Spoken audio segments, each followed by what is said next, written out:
Bonjour YouTube, je suis Sébastien et ceci est un bol de lave-vaisselle Bosch, visiblement compatible avec une flopée de modèles.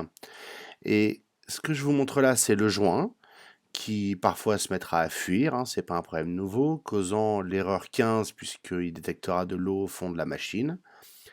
Et vous le croirez ou pas, et je pense que vous allez le croire, ce joint n'est pas vendu au détail. Il faut racheter tout le bol qui évidemment n'est pas dispo, il faut le commander, il faut l'attendre. Pourquoi est-ce que ce joint n'est pas juste un joint qui se remplace facilement? Je veux dire, je conçois que ce soit bien de vendre des heures de maintenance à vos partenaires Darty et consoeurs. Je conçois que ça arrange tout le monde de vendre la pièce entière plutôt que juste le joint. Mais enfin, c'est quand même un peu demeuré de ne pas avoir prévu de pouvoir changer le joint. Ce fameux bol va donc sous le lave-vaisselle. Pour le démonter, il faut tout démonter et mettre le lave-vaisselle à l'envers. Et il vient prendre sur cette espèce de bosselage en inox. C'est tenu par 4 vis qui sont vissées dans du plastique. Donc bonjour la capacité de serrage. C'est quand même pas terrible d'un point de vue mécanique, surtout pour une société comme Bosch, d'avoir conçu un système aussi fragile. Parce que c'est un endroit qui est soumis à de l'eau et à de la chaleur et à du refroidissement et à de l'eau et à de la chaleur et à du refroidissement. Ça ne devrait pas être conçu comme ça. Il devrait y avoir un meilleur système de serrage et un joint facilement remplaçable et logiquement depuis l'intérieur de la machine, pas depuis l'extérieur en dessous en devant tout démonter et la mettre à l'envers. Ça devrait être une opération de réparation simple, qui prenne pas longtemps, qui soit avec des pièces facilement accessibles pour un coût raisonnable. C'est un lave-vaisselle qui coûte entre 5 et 600 euros minimum. C'est pas normal que il y ait une conception aussi mauvaise du système et aussi basique qui permettent pas de le réparer facilement quand naturellement il y a l'obsolescence qui pointe le bout de son nez. Il a aussi des problèmes de mécanisme de basculement de la porte, enfin de rappel de la porte. C'est des ressorts mais retenus par des ficelles et des bouts de plastique à la porte. Ça aussi ça a posé problème, mais le coup de ce bol m'exaspère parce qu'il s'est mis à fuir. Alors évidemment c'était chiant.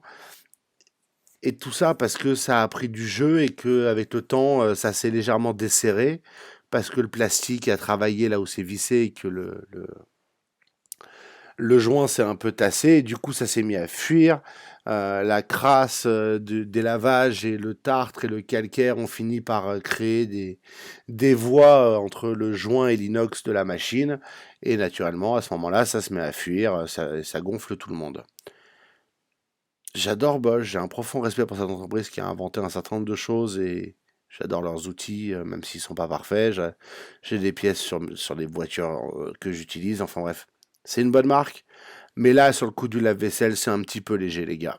Il serait temps de considérer le fait que un lave-vaisselle qu'on peut entretenir facilement, c'est un lave-vaisselle qui pollue beaucoup moins, puisqu'on ne le jette pas, qu'un lave-vaisselle qu'il faut remplacer, ou et je suis désolé pour tous les réparateurs des différentes chaînes d'électroménager.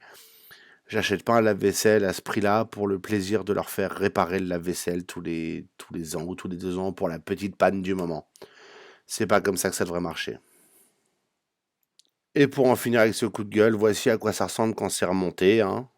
Je vous laisse imaginer à quel point c'est pénible de le revisser par l'intérieur de la machine, donc il faut ouvrir la porte vers le haut pour pouvoir avoir accès. Enfin bref, c'est inacceptable comme façon de concevoir une machine.